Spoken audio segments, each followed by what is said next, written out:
Most animals have a rigid mating season, relying on seasonal environmental cues for reproduction to ensure survival. While deer and wolves wait for specific months, humans are different. Your biological switch never turns off. Unlike animals that only mate in peak seasons, your ancestors were pulled toward each other regardless of the weather. Compare this to chimps, where fertile stretches trigger intense competition among many males during a short window. In contrast, human ancestral cycles involved far fewer partners per cycle, showing a much more focused pair bonding strategy. Most of these moments occurred on days that were not aligned with the reproductive cycle, suggesting a purpose beyond biology. To understand this, we look at three pieces of evidence: our biology, our closest ape cousins, and modern foraging societies. In the wild, a stag roaring in October signals to the entire herd that the intense, short mating season has arrived. For a few brief weeks, the herd is electric with activity, and then the switch clicks off for the entire year. That is how it works for most of the animal kingdom. A window opens, the drive floods in, then it shuts. Your ancestors lived under no such window, and there was no month when the wanting arrived or left in the middle of winter.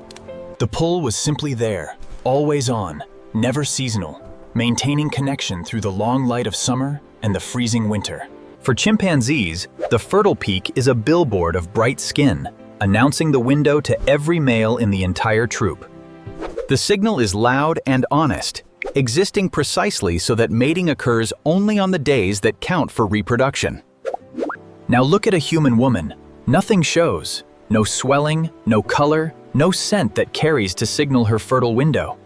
The most important days of her cycle are sealed behind a body that gives away nothing at all to the outside world.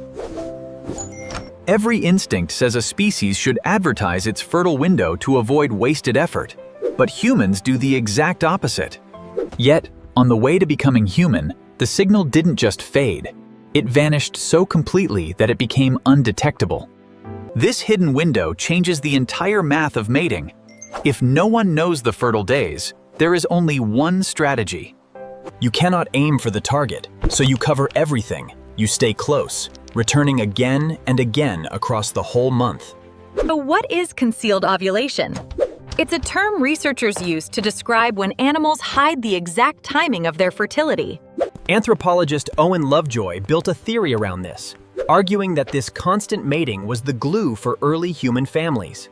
It flips everything on its head. All that frequent year-round closeness wasn't about making babies, but about making human families possible. Walk it backward. A male who stays close and returns again is worth feeding a child for, and a female cannot be abandoned. The male stays to carry food, which frees him to walk on two legs to transport it.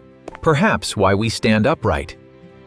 Upright walking, hidden ovulation, and the pair bond all evolved as one tangled knot, held together by the frequency of closeness. This is a fiercely argued hypothesis. Many researchers push back hard on the details, especially regarding male and female roles. But strip it to the bones, and something quieter survives all the argument: the unique human tendency to return to the same partner.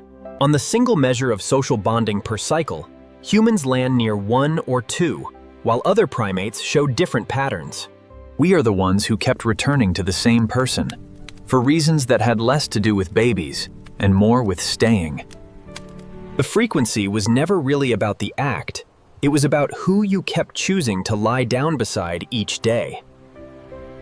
Your body doesn't know about seasons. It never did. It only knows the person on the other side of the fire. Look at where the three threads land.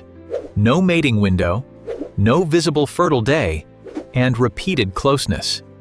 With no visible fertile day, the only winning move was to stay close through all of them, repeating closeness across years. This quiet habit hardened into the pair bond that a helpless, slow-growing human child needed to survive. Pull them together, and the same shape appears 3 times, showing the logic of human connection. In almost every other animal, the act points at one thing: offspring. In yours, it slipped loose into something wider. It became a way of holding on. The frequency your ancestors lived by wasn't about hunger or accident, but the machinery of attachment, running long before anyone had a word for it. This machinery was already shaping the human experience. So the real answer to how often they reached for each other turns out to be a different question entirely. Picture them at the end of a day that has nothing left to give. Children asleep, fire burnt to a low orange glow. They stayed. That reaching for each other over and reorganization across empty days was never really about children at all.